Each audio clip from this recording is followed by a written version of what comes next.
मैं यही कहना चाहूँगी कि अगर मुझ जैसी अंडरडॉग एक अनजान सा चेहरा इतने आगे आ सकती है, तो हिंदुस्तान के हर एक व्यक्ति में ये काबिलियत है कि वो ज़िंदगी में बहुत आगे जा सकते हैं।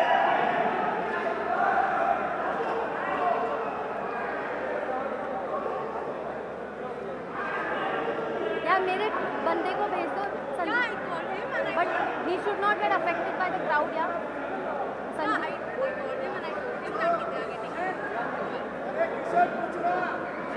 मेरे को टिश्यू दे दो ना।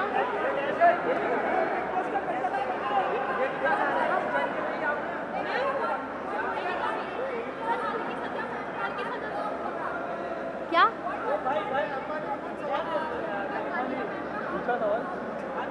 पूजा मैम का हाथ?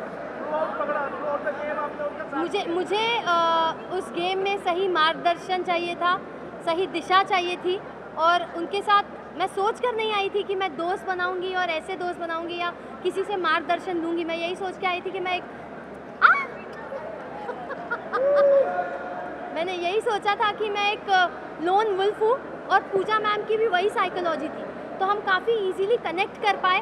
और धीरे धीरे मैंने रियलाइज़ किया कि अगर मैं उनके फुटस्टेप्स पर चलूँगी तो मेरे लिए बेहतर होगा, ना ही गेम में बल्कि पूरी ज़िंदगी में।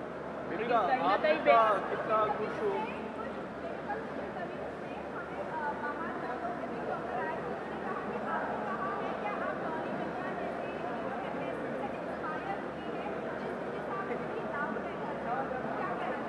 जी नहीं, मैंने ऐसा कोई स्टेटमेंट नहीं दिया था, बल्कि दूसरे कंटेस्टेंट्स ने मुझे शेम करने के लिए, मुझे इंसल्ट करने के लिए ये स्टेटमेंट्स दिए थे। तो डॉली बिंद्रा ऑफ कोर्स बहुत ही आउटस्टैंडिंग पर्सनालिटी रही है बिग बॉस की हिस्ट्री में। उनके सीज़न का विनर कौन था शायद मुझे याद नहीं, बट डॉली बिंद्रा ज़रूर याद है।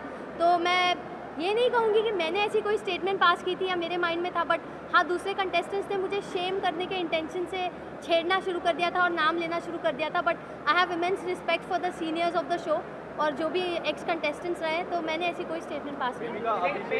जर्नी को जो काफ़ी क्लोजली आपने देखा है, क्या आपको लगता है वो एज अ विनर, अगर एल्विश नहीं आते, कभी भी वाइल्ड कार्ड नहीं होते, तो वो as a winner perfect candidate थे? आपको लगता है ये? वेल, अगर आप मुझसे पूछे ऑन अ पर्सनल नोट, तो मैंने उसमें एक विनर और लीडर का पोटेंशियल या फिर वो पर्सनालिटी नहीं देखी थी। लेकिन अगर एल्विश एंटर नहीं करता, by public support and fan base, वो ज़रूर जीतता। आप लोगों ने कहा कि Manisha Koirala she is not a film material, इस पर आप लोग क्या कहना चाहेंगे? इस तरह का स्टेटमेंट देना किसी के ऊपर आप कैसे देखते हैं? मैं और पूजा मैम ये बात कर रहे थे, and I will be very honest कि वो काफ़ी एक्साइटमेंट जता रही थी, शो ऑफ कर रही थी कि फिल्मों में ऑलरेडी उसके पास इतना काम है, ये वो। बट पूजा मैम ने कहा कि she is not a heroine material, and I totally agree with that, because जो ह्यूमिलिटी और डाउन टू अर्थ नेचर और प्रोफेशनलिज्म इंसान में होना चाहिए, वो हमें उसमें नहीं दिखा। तो मुझे भी पर्सनली नहीं लगा। लेकिन आपने सीधी तरह से खुलकर आपने अभिषेक को बोला कि यू आर इनसिक्योर पर्सनालिटी पूजा, और आपकी एल्विश जीतने वाला है उससे पता चल रहा था, और जिसके कारण वो कहीं ना कहीं अंदर से खुद को प्रॉब्लम में डाल रहा था, वो हमें दिखा, और इसके लिए बीमार भी थोड़े पड़ गए। तो क्या कहना चाहेंगे इसको लेके? एल्विश को लेके अभिषेक काफ़ी इनसिक्योर पर्सनालिटी थे, मनीषा भी थी। जी जी बिल्कुल। आप क्या कहना चाहेंगे? मैं यही कहना चाहूँगी कि शो की शुरुआत से अभी देखिए, मैं फेस रीडर हूँ, इंसान का चेहरा देखती हूँ और समझ जाती हूँ उसके मन में क्या चल रहा है या वो कैसी पर्सनालिटी है।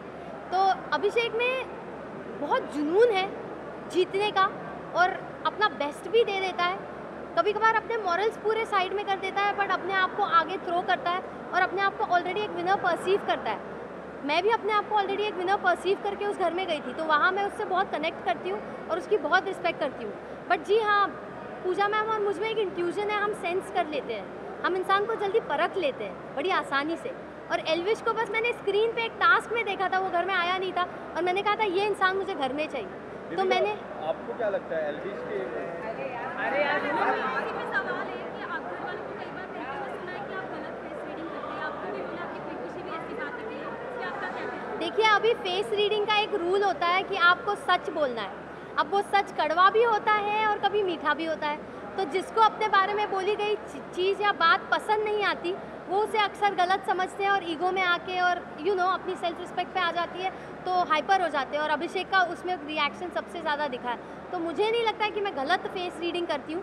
हाँ, एस्टिमेशन मेरे थोड़े इधर उधर हो सकते हैं, वो भी बहुत छोटे मात्रा में, बट गलत तो नहीं कह सकती, क्योंकि इवेंचुअली वक्त के साथ ही आपको पता चलेगा। एल्विश में मैंने हमेशा पोटेंशियल देखा था और मैं हमेशा सोचती थी एल्विश जीतेगा कंपेयर टू अभिषेक, तो वो हुआ है।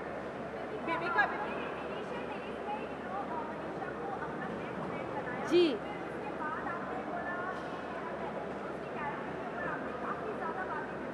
जी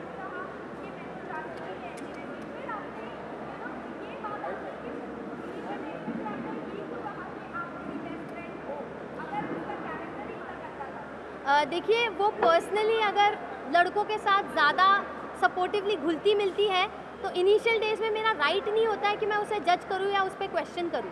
मैं एक कंप्लीट स्ट्रेंजर थी, वो एक कंप्लीट स्ट्रेंजर थी, और वो उसका यूएसपी है, उससे उसने अपना पूरा करियर बनाया है। जहाँ पे मैंने ये नहीं कहा तेरा कैरेक्टर गंदा है, मैंने ये कहा कि तू लड़कों के साथ मेल फ्रेंडशिप को ज़्यादा वैल्यू देती है और फीमेल फ्रेंडशिप्स की तेरी नज़रों में कोई कदर नहीं, और तू हमेशा लड़के लड़के करती रहेगी, तो जो फीमेल फ्रेंडशिप में जो पावर और जो एसेंस होता है ना, वो तू गवा देगी। तो उसने अपने कैरेक्टर पे ले लिया, तू लड़का लड़का कैसे बोल रही है। तो मेरा कभी वर्ड ये नहीं था कि तेरा कैरेक्टर गंदा है, मैंने यही कहा था कि फीमेल फ्रेंडशिप्स की वैल्यू करो। मैंने ज़िंदगी भर वैल्यू की है, मेरी ज़्यादातर फ्रेंड्स फीमेल्स रही हैं, और बिलीव मी, वो आपको लाइफ में जहाँ ले जाएगी, जिस दिशा में ले जाएगी, आप आगे बहुत जाओगे। तो वही मैं समझा रही थी। तो इनिशियली जब मैं उससे मिली थी मुझे एक नेक दिल अच्छी लड़की दिखी थी उसमें, बट इवेंचुअली जब उसने मौका परस्त होकर अपनी दोस्ती बदलना शुरू किया और मुझे लिटरली डिस्कार्ड करना शुरू किया, तब मुझे रियलाइज़ हुआ कि उसने अपना गेम शुरू कर दिया है। और पहले ही हफ्ते में उसके मुंह पे मैंने किचन में बोला था, गेम शुरू हो गया क्या तेरा, उस पर वो बहुत चिढ़ गई थी। तो जब जब मुझे जो चीज़ सेंस हुई, मैंने मुंहफट होकर बोला है, कुछ मन में नहीं रखा है। देविका, मनीषा ने आपको अभिषेक के बारे में कहा था कि अगर तुम लोग का ऐसा कुछ हो तो जिस पर आपने पूजा मैम से डिस्कस करते हुए कहा कि तेरे होते हुए वो इतनी इनसिक्योर हो जाती है कि बाहर जाने के बाद भी वो इनसिक्योरिटी कायम रहेगी। डज दैट मीन कि आप रियल में अभिषेक के लिए फील करती हैं और आगे आप क्या आगे जाके आप वेट करेंगे अभिषेक की शादी या तो देखिए, अभिषेक के साथ मेरी बॉन्डिंग काफ़ी टॉक्सिक रही है, वो पूरी दुनिया ने देखा है। और अभिषेक की जो पर्सनालिटी है ना, वो इतना डोमिनेंट, इतना एग्रेसिव और ओपिनियनेटेड है, और मैं भी डोमिनेंट, एग्रेसिव और ओपिनियनेटेड है, उसमें मुझे बहुत सिमिलैरिटीज़ है। तो दो स्वॉर्ड्स, दो तीर कमान एक साथ रहेंगे तो युद्ध तो होगा, घमासान युद्ध होगा। तो अगर वो उस युद्ध के लिए तैयार होता तो वो मुझे अप्रोच करता, बट ऐसे मर्दों को ना अक्सर वो चुपचाप रहने वाली, थोड़ी मंद बुद्धि सी, थोड़ी शांत स्वभाव की, थोड़ी हाँ में हाँ मिलाने वाली लड़कियां पसंद आती हैं। तो मुझे नहीं लगता मैं किसी को पसंद आऊँगी जो ऐसे मर्द होते हैं। मुझे नहीं लगता मैं अभिषेक को पसंद हूँ, तो उस एंगल में मैंने कभी सोचा नहीं है। मैम, एल्विश ने आपको काफी माफी भी मांगी, लेकिन आप मतलब ठंडी रही, लेकिन आपने माफी नहीं दी। ऐसा क्यों आपने, मतलब आपको वैसे दिखती नहीं है यहाँ पर, लेकिन आपने अंदर माफी नहीं दी। और देखिए के आने के बाद बहुत शांत हुआ, क्या वजह है? देखिए, एल्विश ने पहली बार में ही मुझे देख के कहा था ये ढीठ है। तो अगर मैंने एल्विश को परखा था, उसने भी मुझे कहीं परखा था कि मैं ढीठ हूँ। तो उसने काफ़ी हद तक माफ़ी मांगी थी, लेकिन प्रॉब्लम ये थी ना, जब मैं किसी का बर्ताव दोहराते हुए देखती हूँ तो मुझे वो गलती नहीं, मुझे वो उनकी आदत या फितरत नज़र आती है।